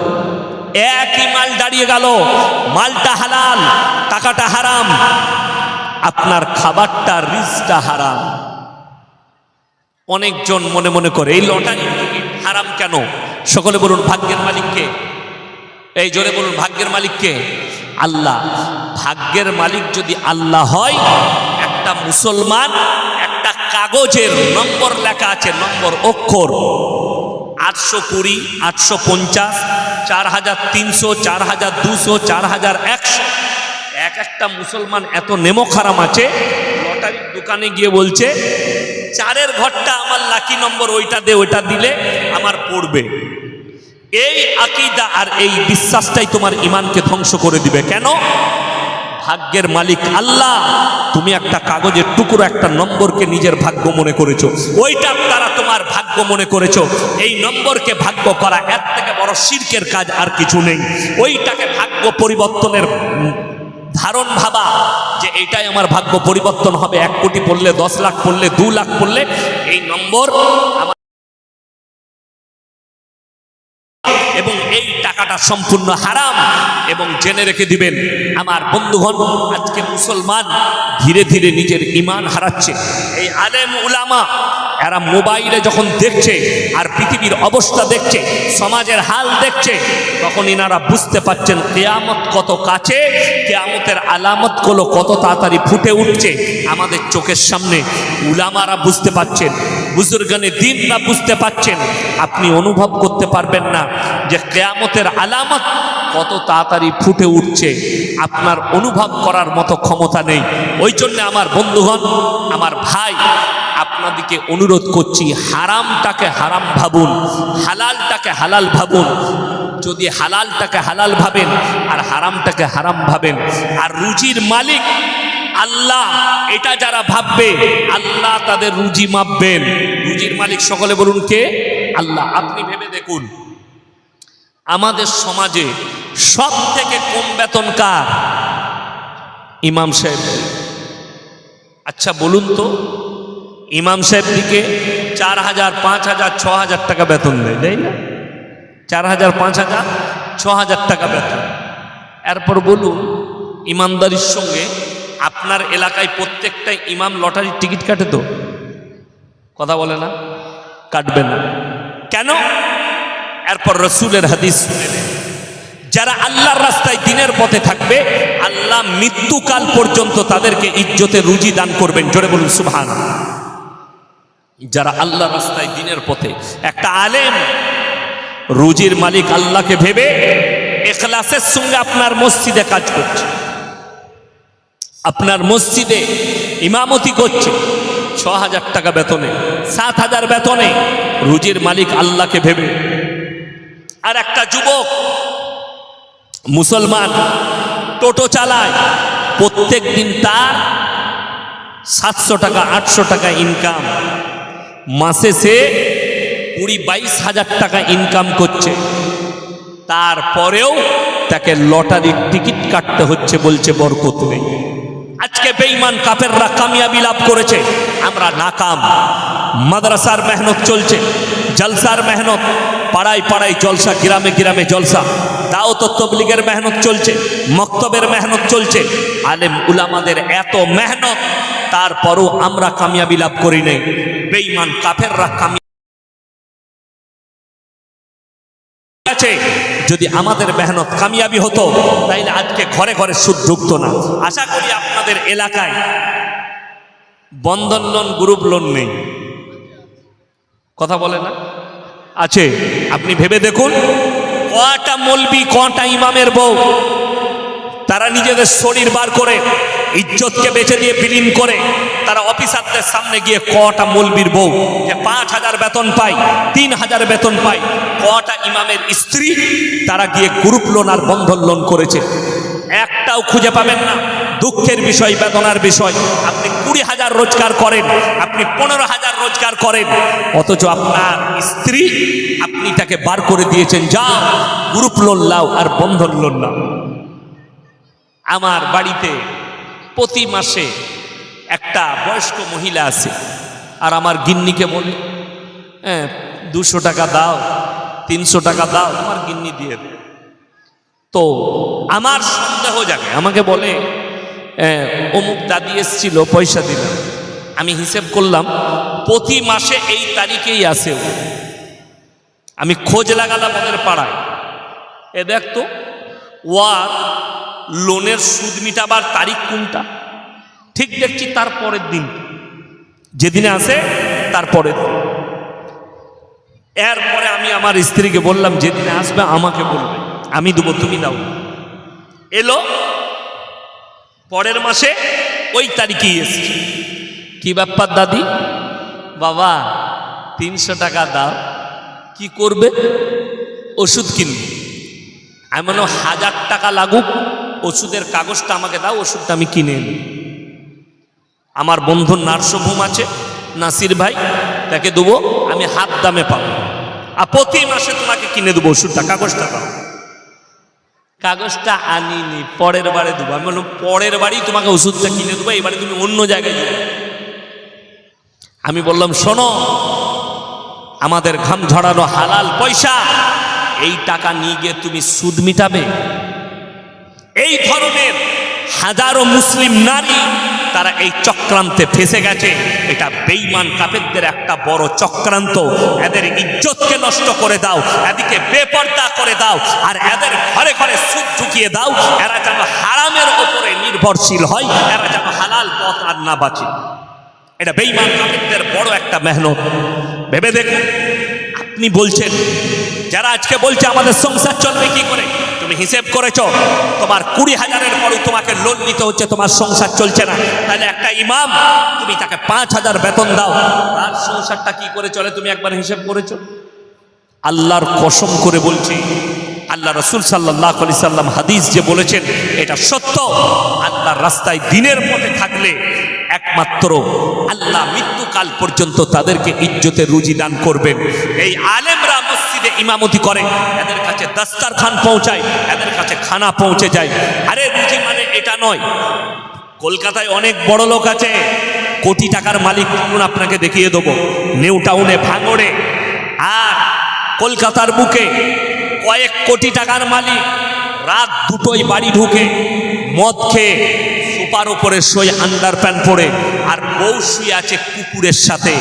বিবির সাথে শোয়ার ক্ষমতা নাই, বিবির সাথে শুতে পাই না, বিবি কুকুরের সাথে জিনা করে, বিবি বিড়ালের সাথে জিনা করে, বিবি রাস্তাঘাটে জিনা করতে যায়, স্বামী মদ পান করে, কিন্তু তাদের কাছে কোটি কোটি টাকার ব্যালেন্স আছে। আর বিশ্বাস করুন, আপনি মাঠে খাটেন, লোকের বাড়িতে কর্মচারী, আপনি সকালবেলায় কলকাতায় কাজে যান, সন্ধ্যাবেলায় ফিরেন, এশার নামাজ পড়ে বিবির সঙ্গে এক দাস্তারখানে ডাল আর আলু দিয়ে ভাত খেয়েছেন, আর বিবির গলায় ফজর পর্যন্ত হাত রেখে ঘুমাতে পেরেছেন। তোমার থেকে বড় সুখী পৃথিবীতে আর কেউ নেই, তোমার থেকে দামি লোক পৃথিবীতে আর কেউ নেই। আমার ভাই, রুজির মালিক হচ্ছেন আল্লাহ। এটা যাদের বিশ্বাস হয় না, তারা সকালবেলায় উঠে, আপনি মানুষ, আপনি 1 কিলো চালের ভাত খান, আপনি 100 গ্রাম চালের ভাত খান, ফজরের পরে উঠে আপনাকে হালাল রুজির সন্ধানে আপনাকে বেরিয়ে পড়তে হবে। আমার আল্লাহ কোরআনে বলেছেন, ইয়া আইয়ুহাল্লাযীনা আমানুর কাউ ওয়াসজুদু ওয়া'বুদু রাব্বাকুম ওয়াফআলুল খায়রা লাআল্লাকুম তুফলিহুন। হে আমার নবী, পৃথিবীর মানুষকে বলে দাও, হে ইমানদার ব্যক্তিরা, তোমরা আমার কাছে রুকু করো, আমার কাছে সিজদা করো, আমি আল্লাহই তোমাদেরকে কামিয়াবির রাস্তা দেবো। জোরে বলুন সুবহানাল্লাহ। আপনি কি আল্লাহর কাছে রুকু করেছেন, সিজদা করেছেন? দুঃখের সঙ্গে বলছি, আমাদের সমাজে 100টা মুসলিম, 80টা বেনামাজি, এর মধ্যে 60% এমন আছে যারা ইচ্ছাকৃতভাবে নামাজ পড়ে, ইচ্ছাকৃতভাবে নামাজ পড়ে না। মসজিদে আজান হচ্ছে, বাজারে মসজিদ, অথচ হারামখোর চায়ের দোকানে বসে গল্প মারছে। তাকে যখন আমাদের সাথী ভাইরা বলে, ভাই নামাজ পড়তে যান, যারা আমার দাওয়াতের সাথী আছেন তারা একটা মারাত্মক কথা শুনে। আমার গলসি থানায় মার্কাজ হচ্ছে আমার গ্রামটা। সাথী ভাইদিকে একটা নসিহত করছে, আপনারা দাওয়াত দিতে গেলে, গাছ করতে গেলে 2টো লোক দেখতে পাবেন। কটা বললাম? 2টো। দাঁড়িয়ে আছে অনেকজন। সেখানে যখন আমির সাহেব শোনাবে যে ভাই আমরা এসছি বর্ধমান থেকে, তো আপনারা এলাকার যারা আছেন, আপনারা যারা আছেন নামাজ পড়ে না, এ তো ওনার কাজ, হ্যাঁ আল্লাহ আল্লাহ দিনের কাজ করতে হবে, তো আপনারা মাগরিবের সময় মসজিদে আসুন। ওখানে 2টো লোক ইনশাআল্লাহ বলে, একজন বলে ইনশাআল্লাহ যাচ্ছি, এ মাল মোটেই যাবে না, এ লোক মোটেই যাবে না। আর যে বলবে ইনশাআল্লাহ চেষ্টা করছি, ইনশাআল্লাহ যাব, এই লোকটা যাওয়ার সম্ভাবনা আছে। কিন্তু তাদের মধ্যে একটা মাল আছে, যে বলবে ইনশাআল্লাহ যাচ্ছি, তার মানে হচ্ছে আমি মোটেই যাব না, তোরা খালি যা। এই 2টো কোয়ালিটির মাল পাওয়া যায়। আপনাদেরকে বলে দিই, আমাদের সমাজে 3টে কোয়ালিটির নামাজি আছে। কটা বললাম? 3টে। একটা 5 ওয়াক্তের, একটা জুম্মার, আর একটা ঈদ বাকরা ঈদ। এই 3টে কোয়ালিটির নামাজ। ঈদের দিনে লাপাই কারা? যারা জীবনে নামাজ পড়ে না তারা। ঈদের দিনে লাপাই কারা? যারা জীবনে নামাজ পড়ে না তারা। বড় কষ্ট লাগে, আন্তরিকতার সঙ্গে শুনবেন। 1 শ্রেণীর বেনামাজি, তারা চায়ের দোকানে, বাজারে লোকের সামনে ফোটানি করে কি বলে জানেন? আমরা নামাজ রোজা না করতে পারি, গ্রামের মধ্যে ইমানটাই আমার বেশি আছে। এরকম মাল আছে না? না, নামাজ রোজা না করতে পারি, গ্রামে আমি ভালো লোক। তাদেরকে অনুরোধ করে বলছি, তোমরা শোনো, কিয়ামতের দিনে 2টো রাস্তা, একটা রাস্তায় জান্নাতীরা যাবে, একটাই জাহান্নামীদের পথ হবে। আমার আল্লাহ কোরআনে বললেন, জান্নাতীরা জাহান্নামী দিওকে দাঁড় করাবে। কি বলে? ফি জান্নাতি ইয়াতাসাআলুনা আনিল মুজরিমিনা মা সালাকাকুম ফি সাকার। এই জাহান্নামী ভাইরা, দাঁড়াও দাঁড়াও দাঁড়াও, তোমরা বলতে আমরা ভালো লোক, ভদ্রলোক, আজকে তোমরা জাহান্নামে যাচ্ছ। তারা তখন কি উত্তর দেবে? নাম্বার 1, ক্বালু লাম নাকু মিনাল মুসাল্লিন, আমরা নামাজি মুসল্লিদের মধ্যে ছিলাম না। এটা এক নম্বর উত্তর দুঃখের সঙ্গে বলবে, ক্বালু লাম নাকু মিনাল মুসাল্লিন, আমরা মুসল্লিদের মধ্যে ছিলাম না। ওয়ালাম নাকু নুতিমুল মিসকিন, আর আমরা মিসকিনকে খানা খাওয়াইতাম না। আল্লাহ তাই আমাদেরকে জাহান্নামে পাঠিয়েছে। ওয়া কুন্না নাকুদু মাআল খাইদিন, এটা বড় প্যাথেটিক, এটা বড় মারাত্মক। এবং তারা বলবে দাড়ি টুপি নামাজি মুসল্লিদিকে দেখে হাসি ঠাট্টা বিদ্রুপ করত, আর তাদের সঙ্গে আমরাও মাজাক উড়াতাম। আল্লাহ তাই আমাদেরকে জাহান্নামে পাঠিয়েছে। ওয়া কুন্না নুকাজ্জিবু বিয়াউমিদ্দিন, আর বিচারের দিবসকে আমরা মিথ্যা বলে মনে করিতাম, তাই আল্লাহ আমাদিকে জাহান্নামে পাঠিয়েছে। আমার বন্ধুগণ, আমার ভাই, আপনাদিকে অনুরোধ করছি, আপনারা নিয়ত করে নেন, আজ থেকে হাত তুলে বলুন তো সবাই 5 ওয়াক্তের নামাজি হব ইনশাআল্লাহ। নামাজ কেউ ছাড়বেন না, নারী পুরুষ অর্থাৎ সকলে সবাই অঙ্গীকার করলেন নামাজ ছাড়ব না। কেন? কিয়ামত আপনার দোরগোড়ায় পৌঁছে গেছে। বেঈমান কাফেররা তাদের মেহনতে কামিয়াবি লাভ করছে, আপনাকে জালের দ্বারা ঘিরে ফেলেছে চারিদিকে। আজকে মুসলমানের কাছে হারাম জিনিসগুলো হালাল হতে শুরু হয়ে গেছে। যেমন কালকে আমার জলসা ছিল সাঁতরাগাছির কাছে, সাঁতরাগাছির একবারই রোডের ওপরে জলসা, সাঁতরাগাছি স্টেশনের গায়ে। তো বড় দুঃখের সঙ্গে আমি বললাম, আমি যেটা চোখে দেখি মানুষের কাছে তুলে ধরি। আজকে বলুন তো গান বাজনা হারাম না হালাল? হারাম। কিন্তু আজকে পশ্চিমবাংলা জুড়ে বেশিরভাগ মুসলিম ফ্যামিলিতে বিয়ে শাদী হলেই তারা গান বাজনায় মেতে উঠছে। কে হালাল করে দিল? মুসলিমদের। আমি কালকে বলেছি, এই হাওড়া জেলার মুসলমান, এরা পশ্চিমবাংলার মুসলমান, ভারতের মুসলিম, এরা অভিযোগ তুলছে আমরা যে দেশটাই বাস করছি এটা সেকুলার দেশ, সবাই নিজের নিজের ধর্ম পালন করবে নির্দ্বিধায়, কোনো রকমের বাধা নেই। আপনি নামাজ পড়ুন, জলসা করুন, আপনার ধর্ম পালন করুন, জিকির আজকার করুন, আপনি আপনার ধর্ম পালন করুন, কোরআন পড়ুন, কোনো অসুবিধা নেই। কিন্তু দুঃখ লাগে একটা মুসলিম অভিযোগ করে কখন? যখন আমাদের দেশের একটা হিন্দু ভাই তার ঠাকুর ভাসাতে যায় গান বাজনা করে, ড্যান্স করে। কিছু মুসলিম অভিযোগ করছে আমার মসজিদের সামনে দিয়ে ডিজে বাজিয়ে গেছে, আমার নামাজের ক্ষতি, আমার ইমানের ক্ষতি। আমি এই মুসলিম জাতিকে জিজ্ঞেস করতে চাই, ওইটুকু সময়ে যদি তোমার নামাজের ক্ষতি হয়, তোমার ইমানের ক্ষতি হয়, একটা মুসলিম বাড়িতে যখন 3 দিন গান বাজনা চলছে, তখন তোমার কোনো ক্ষতি হয়নি ইমানের আর নামাজের? কষ্টটা ওই জায়গায়। চাঁদ রাত থেকে হাওড়া জেলায়, পশ্চিমবাংলায় পাড়ায় পাড়ায় ছেলেরা ডিজে বাজিয়েছে মুসলিম যুবকরা, তখন তোমাদের নামাজ ক্ষতি হয়নি, তোমার ইমানের ক্ষতি হয়নি। অথচ একটা মুসলিম জানে গান বাজনা ইসলামী শরীয়তে হারাম, এটা নাজায়েজ কাজ, ড্যান্স করা নাজায়েজ কাজ। অথচ আপনি দেখুন একটা মুসলিম বাড়িতে তাদের বিয়ের অনুষ্ঠানে গান বাজনা হচ্ছে, 5,000 10,000 টাকা দিয়ে ডিজে ভাড়া করে আনছে। অথচ একটা ইমামকে 1,000 টাকা যদি ইমাম সাহেব যদি বলে, ভাই এই যুগে আর 500 টাকা আছে, 1000 টাকা দিলে ভালো হতো, এ হারামখোর চায়ের দোকানের সমালোচনা করবে। ইমাম 1000 টাকা চেয়ে নিয়েছে, অন্য মৌলবীর কাছে ফতোয়া চাইবে যে ফতোয়া দেন তো, বিয়ে পড়ানোর টাকা কি চেয়ে নেওয়া যাবে বেশি করে? এই ফতোয়া হারামখোররা চাইতে যাবে। কিন্তু সমাজের একটা লোক কেউ বলে না এই লোকটা হারাম কাজ করেছে আর বিয়ে বাড়িতে খাবো না। অথচ নামাজ পড়ে, জোহরের নামাজ পড়ে, হাজি সাহেব, দাড়িওয়ালা, টুপিওয়ালা, আমরা সকলে গিয়ে ওই গানের অনুষ্ঠানের বিয়ে বাড়িতে গিয়ে আপনি হাত ডুবিয়ে খেয়ে বাড়ি আসছেন, প্রতিবাদ করার ক্ষমতা নেই। অথচ একটা ইমাম থেকে যদি চেয়ে টাকা নেয় তখন তারা প্রতিবাদ করবে। আমার বর্তমানে একজন আমাকে বলল, হুজুর আমার মেয়ের বিয়ে পড়াতে হবে। আমি বললাম 7,000 টাকা লাগবে। 7,000?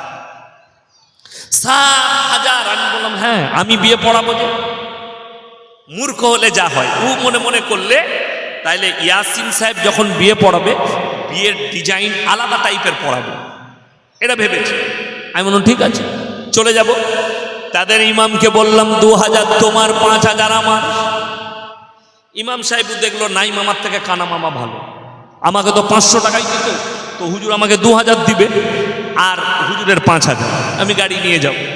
চলে গেলাম, আমি দেখলাম স্যাম্পেলি আমরা যখন খুতবা পড়ি নিকার কি বলে, আলহামদুলিল্লাহ আলহামদুলিল্লাহ নাহমাদুহু ওয়া নাস্তাঈনুহু ওয়া নাস্তাগফিরুহু ওয়া নু'মিনু বিহি ওয়া নাতাওয়াক্কালু আলাইহি ওয়া নাউযু বিল্লাহি মিন শুরুরি আনফুসিনা ওয়া মিন সাইয়্যাতি আমালিনা মান ইয়াহদিহিল্লাহু ফালা মুদিল্লা লাহু ওয়া মান ইউদ্লিল ফালা হাদিয়া লাহু। তো লোকে মনে করবে একই বিয়ে পড়ালো। আমি দেখলাম খালি ইমাম সাহেব বুঝতে পারলেই হবে, এদিকে বুঝতে দেবো না, ডিজাইন চালিয়ে দিই। ডিজাইনটা কি? আলহামদুলিল্লাহ আলহামদুলিল্লাহ নাহমাদুহু ওয়া নাস্তাঈনুহু ওয়া নাস্তাগফিরুহু ওয়া নু'মিনু বিহি ওয়া নাতাওয়াক্কালু আলাইহি ওয়া নাউযু বিল্লাহি মিন শুরুরি আনফুসিনা ওয়া মিন সাইয়্যাতি আমালিনা মান ইয়াহদিহিল্লাহু ফালা মুদিল্লা লাহু ওয়া মান ইউদ্লিল ফালা হাদিয়া লাহু। তারা বললে হুজুর দারুণ বিয়ে পড়িয়েছে। আমি বললাম হ্যাঁ, ডিজাইনের দাম লাখ টাকা। কথাটা বুঝতে পারেন? ডিজাইনের দাম কত? লাখ টাকা। আমি প্রমাণ দেবো 24 পরগনায় শিয়ালদা স্টেশনের নাম শুনেছেন না? শুনেন? কেউ জানে না। রাত 12টা থেকে পরোটা তৈরি করছে রাজুদা, মালদা থেকে এসে লাইন দিয়েছে হারাম করে খাবে বলে। কিন্তু বউ গরম গরম গাওয়া ঘিয়ের পরোটা করে দিলে ভালো লাগে না, কিন্তু ও মালদা থেকে খেতে আসছে এখানে লাইন দিয়ে। কথাটা বুঝতে পারেননি? এইটা হচ্ছে ডিজাইন। আমাদের সমাজের ডিজাইনের দাম হয়েছে, মালের দাম হয়। আলেমকে মূল্য দিতে পারেননি, যার কারণে আজকে সমাজ ধ্বংসের পথে চলে গেছে। অনেকজন মনে করে ইয়াসিন সাহেব এত হক কথা বলছে। হ্যাঁ, আপনাদের মনে হবে আমাদের ইমাম বলেন, ইমামকে বলার অধিকারটাই তুমি দাওনি, কেড়ে নিয়েছো। আজকে যে আমি কথা বলছি, আমার কিন্তু চাকরি যাবার ভয় নাই। চাকরি যাবার ভয় আছে আমার? এখানে চাকরি যাবার ভয় না। আমাকে যদি কমিটির লোক সভাপতি বলে হুজুর এত বড় বক্তব্য দিবেন না, আমার গাড়ি রেডি আছে, নামবো, পালিয়ে যাবো, পয়সা থেকো তামাশা থেকো, তুমি বুঝে নাও। আমি কালকে যেখানে যাবো আবার এই বক্তব্য দেব। কিন্তু বড় কষ্ট লাগে একটা ইমাম দাঁড়িয়ে যখন হক কথা বলে, তার পরের দিন তাকে তাড়াবার ব্যবস্থা করে। আমার বর্তমান জেলায় ইমাম সাহেব মাইয়াত হয়েছে রমজান মাসে, গ্রামের মোড়ল এলান করছে জানাজার ময়দানে, ভাই যারা মেহমান এসছেন খানা খেয়ে যাবেন। ইমাম সাহেব মাইকটা কেড়ে নিয়ে বলল, রমজান মাসে জানাজার খানার এলান করা জায়েজ নাই, হারাম। এই কথা ইমাম সাহেব বলেছে। সকালবেলায় তারপরের দিনে ফজরের পরে মসজিদ কমিটি তাড়িয়েছে সেই ইমামকে। ঈদের পরে আমার জলসা ছিল সেই এলাকায়, জলসা করতে গেলাম, আমি প্রকাশ্যে বললাম রমজান মাসে খানা রান্না করা মাইয়াত বাড়িতে হারাম। তখন শ্রোতারা বলছে ইয়াসিন সাহেব হক কথা বলেছে। আমি বললে হক আর ইমাম বললে তাড়াবি? কিন্তু কেন? সে হারাম খোররা জানে এক চাকরি খাওয়া যাবে না, যেহেতু স্টেজে বসে বায়ান করছে, ফুটানি করছে, একে আমরা তাড়াতে পারবো না। এতটুকু করতে পারবো, স্টেজ থেকে নামাতে পারবো। আমার বন্ধুগণ, আমার ভাই, আপনি আপনার ইমামকে পাওয়ার দেন। মসজিদ কমিটির উচিত ইমাম সাহেবকে লিখিত একটা কাগজ দেওয়া, এবং গ্রামের লোকের সই থাকবে। ইমাম হক কথা বলবে, ইমাম হারাম হালালের কথা বলবে, ইমাম দিনের কথা বলবে, ইমাম বদ্দিনের কথা বলবে, ইমাম কুফরির কথা বলবে, ইমাম শিরক বেদাতের কথা বলবে। আমি আপনাকে বলে যাচ্ছি, আপনার সমাজ পরিবর্তন হবে, আপনার সমাজের মধ্যে পরিবর্তন আসবে। আমার বন্ধুগণ, অনুরোধ করে বলছি, জিন্দেগিতে নামাজ কাজা কেউ করবেন না। সকলে জোরে বলুন ইনশাআল্লাহ। কেন?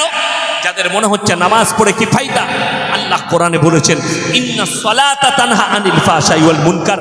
নিশ্চয় নামাজ এমন এক ইবাদত, মানুষ যখন নামাজ পড়তে শুরু করবে, নামাজ পড়ে অশ্লীল কাজ থেকে সরিয়ে নামাজটাকে ভালো কাজের দিকে নিয়ে যায়। আমার বন্ধুগণ, কিয়ামত আপনার দরগোড়ায় পৌঁছে গেছে। কিয়ামতের আলামতের মধ্যে মারাত্মক আলামত এসে আপনার কাছে পৌঁছে গেছে। সেটা হচ্ছে আল্লাহর ঘর।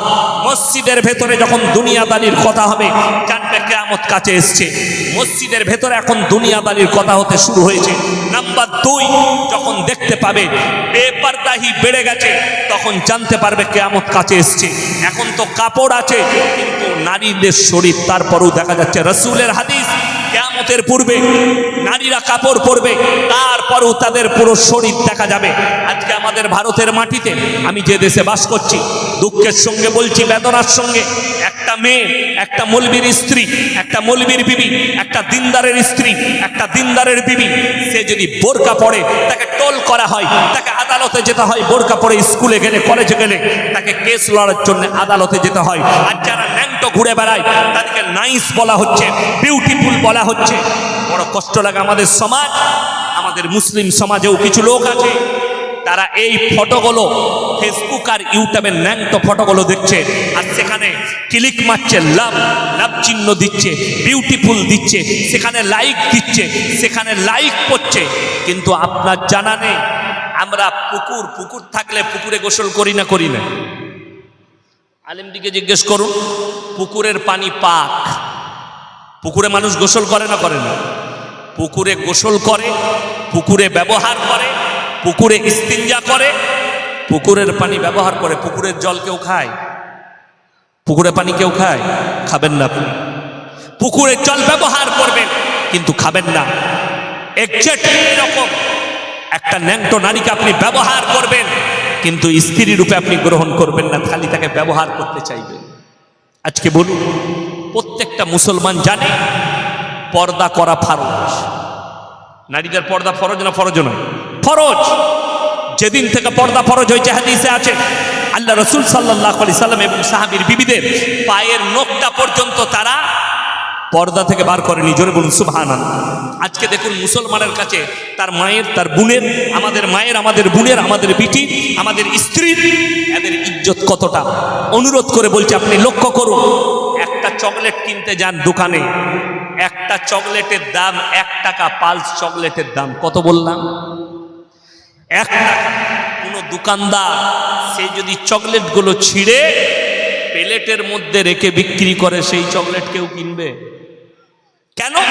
এতে ধুলো পড়ে গেছে, মাছি বসেছে, এটা আমার পয়জন হতে পারে, এটা আমার ক্ষতি করবে।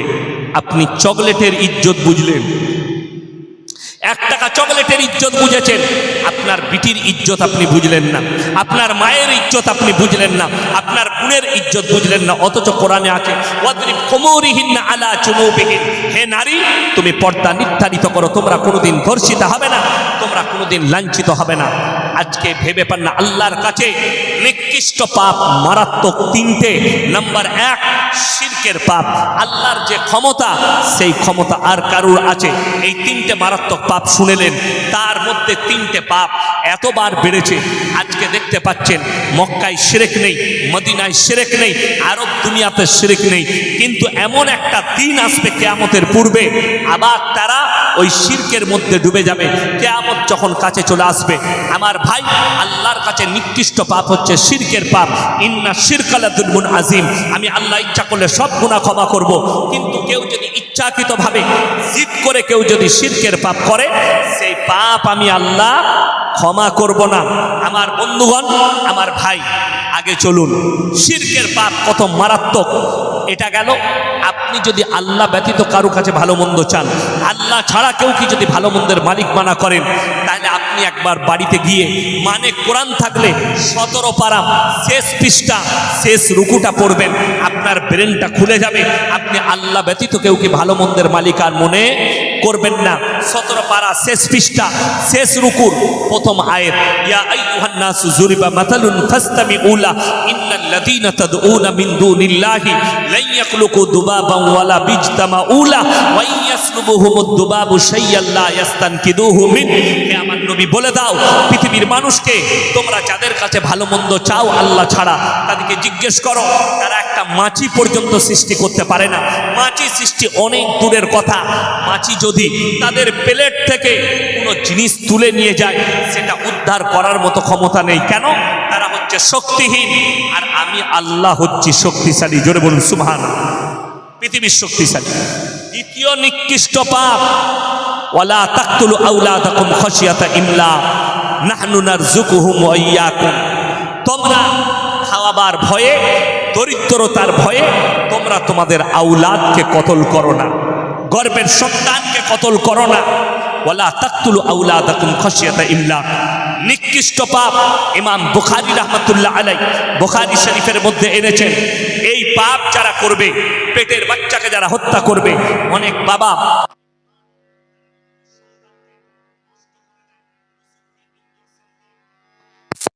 চেম্বারে আছে, এখানে বাচ্চা নষ্ট করা হয় না, তারা লেখে রেখে দিয়েছে। অপরন্ত অনেক মুসলমান আছে, অনেক ভাই আছে,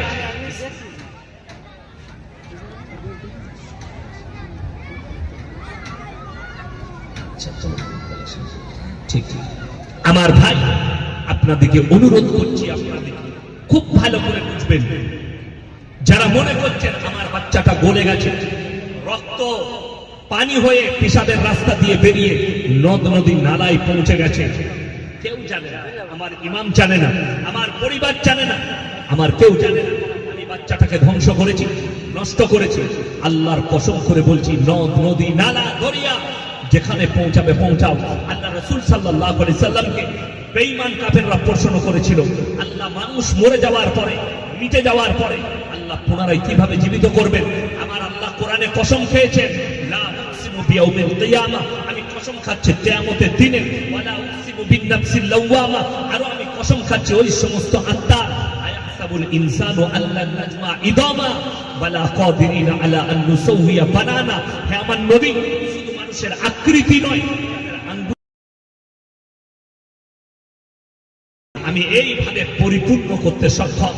যারা নিজেদের বাচ্চাকে ধ্বংস করে দেয়, নষ্ট করে দেয়, ইমাম বুখারী রাহমাতুল্লাহ আলাইহি লিখেছেন, এরা ক্ষমা চাইবে, আল্লাহ ক্ষমা করলে করতে পারে, কিন্তু একজনকে কোন উলামায়ে দ্বীন, কোন ইমাম, যতগুলো ইমাম গুজরে গেছেন, কেউ এই বাচ্চা ধ্বংস করার জন্য ক্ষমার কোন রাস্তা নাই। আপনি খালি আল্লাহর কাছে ক্ষমা চাইবেন, আল্লাহর ইখতিয়ারে আছে। শিরকের পরে সবথেকে নিকৃষ্ট পাপ হচ্ছে নিজের পেটের সন্তানকে কতল করা। নাম্বার 3, ওয়ালা তাকরাবুজ জিনা ইন্নাহু কানা ফাহিশা ওয়া সাআ সাবিলা। ব্যভিচার করা তো দূরের কথা, যে রাস্তায় ব্যভিচার হয় সে রাস্তার ধারে পাশে তোমরা যাতায়াত করো না। আজকে পৃথিবীর বুকে আল্লাহ রাসূল বলেছেন, কিয়ামতের পূর্বে গোটা পৃথিবীতে হারাম আওলাদে ভরে যাবে, গোটা পৃথিবী হারাম আওলাদে ছেয়ে যাবে। তার জন্য মারাত্মক একটা পাপ ভারতের মাটিতে ছুটছে, ওটা সব ধর্মের মধ্যে ছুটছে। সেই পাপটার নাম হচ্ছে পরকিয়া। লোকের বউকে নিয়ে পালিয়ে গিয়ে ঘর ভরা, পরকিয়া করা। আজকে পরকিয়া আম হয়ে গেছে ভারতবর্ষে, কোনো ব্যাপার না। আমি 3 দিন আগে মোবাইলে দেখলাম, 3 দিন আগে হবে, হ্যাঁ 3 দিন আগে, কি একজন তার মেয়ের, যদিও উত্তরপ্রদেশের ঘটনা, তার মেয়ের করেছে, ঠিক হয়ে গেছে, দিন ঠিক হয়েছে, 1 সপ্তাহ বাকি আছে, যে জামাই হবে সে শাশুড়িকে নিয়ে পালিয়ে গেছে। এটা বাস্তব ঘটনা, মোবাইল খুললে দেখতে পাবে। পুলিশ অ্যারেস্ট করেছে, তাদের অ্যারেস্ট করে নিয়ে এসছে। এরপরে সেই মহিলাকে জিজ্ঞেস করছে, আপ क्या करोगी बताओ, किसके पास जाओगे? সেই মেয়েটা বলছে, मैं अपने दामाद के पास जाना चाहती हूं, क्योंकि मैं उससे मोहब्बत कर, मैं उससे बहुत मोहब्बत करती हूं, और मेरा जो दिल का ख्वाहिश है, मेरा जो जवानी है वो परफेक्ट है हमारे लिए, हमारा जो शौहर है वो हमारा कुछ नहीं कर पाता, इसीलिए मुझे ये जरूरत है। बड़ी दुख की बात है, ये तो क़यामत का आलामत।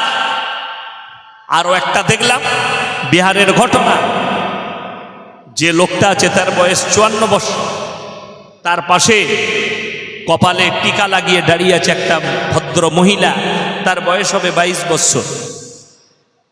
जिज्ञेस करছে मीडिया वाला, ये कौन है तुम्हारा? बोले ये मेरे पहले पापा थे, अभी मेरा शौहर है। ये बोलते पहले ये मेरा बेटी थी, अभी मेरा बीवी है, मैंने एक दूसरे से हम लोग शादी कर ली। नाउज़बिल्लाह बोले, ये तो अभी शुरुआत है, क़यामत से पहले और भी कुछ आप लोग देखोगे। अल्लाह रसूलेर हादीस, এটা তো এখন দেখছেন বিয়ে করছে, রাস্তাঘাটে কুকুরের মতো জিনা করতে লাগবে নারী আর পুরুষ, কুকুরের মতো জিনা করবে রাস্তাঘাটে। ওই জন্য আমি আপনাদেরকে অনুরোধ করে যাচ্ছি, অনুরোধ করছি, নিজেদের স্ত্রীদিকে পর্দায় আনবেন, জোরে বলুন ইনশাআল্লাহ। ইসলামী শরিয়ায় কোন বিবাহিত মহিলা, কোন বিবাহিত পুরুষ, তারা যদি পরকিয়া করে তাদের গর্দনটা একবারে কেটে দিয়ে হত্যা করা যাবে না। তাদেরকে ইমাম বুখারী রাহমাতুল্লাহ আলাইহি এর ব্যাখ্যায় লিখেছেন, যে তাদেরকে জনসমক্ষে নিয়ে এসে পাথর মেরে মেরে কষ্ট দিয়ে হত্যা করতে হবে। ইমাম বুখারী রাহমাতুল্লাহ আলাইহি লিখেছেন এইটা হচ্ছে সাজা। কোনো যদি পুরুষ ইচ্ছাকৃতভাবে কেউ কি যদি ধর্ষণ করে, জনসমক্ষে নিয়ে এসে হয় পাথর মেরে হত্যা করো, না হলে খেপা কুকুর লাগিয়ে খাইয়ে দাও তাকে ছিঁড়ে। কোনো যদি অবিবাহিত মহিলা, অবিবাহিত পুরুষ তারা যদি জিনায় লিপ্ত হয়, পরকীয়া করে, তাদেরকে 100টা কোড়া মারো গাছেতে বেঁধে, চাবুকের কোড়া। ইসলামী আইন যদি থাকে, যদিও আমরা ভারতবর্ষে বাস করছি, এখানে আদালত আছে, এখানে বিচার ব্যবস্থা আছে, আদালতে বিচার হয়। কিন্তু বড় দুঃখের বিষয় আপনাকে বলে যায়, ইমাম বুখারী রাহমাতুল্লাহ আলাইহির ব্যাখ্যায় একটা মারাত্মক কথা লিখেছে যে শুধু এই শাস্তি সেই মেয়েটাও পাবার যোগ্য যে মহিলা নিজেকে বেপর্দা করে নিজের শরীর রাস্তায় পর পুরুষকে দেখায় এবং তাদেরকে উত্তেজিত করে ধর্ষণের জন্যে, ব্যভিচারের জন্যে, এই মহিলার জন্যেও এই একই শাস্তি গণ্য হবে ইসলামী শরীয়ত। যেহেতু সে জিনা করার দাওয়াত দিচ্ছে তার শরীরের মাধ্যম দিয়ে, তার শরীর দিয়ে সে জিনা করার দাওয়াত দিচ্ছে।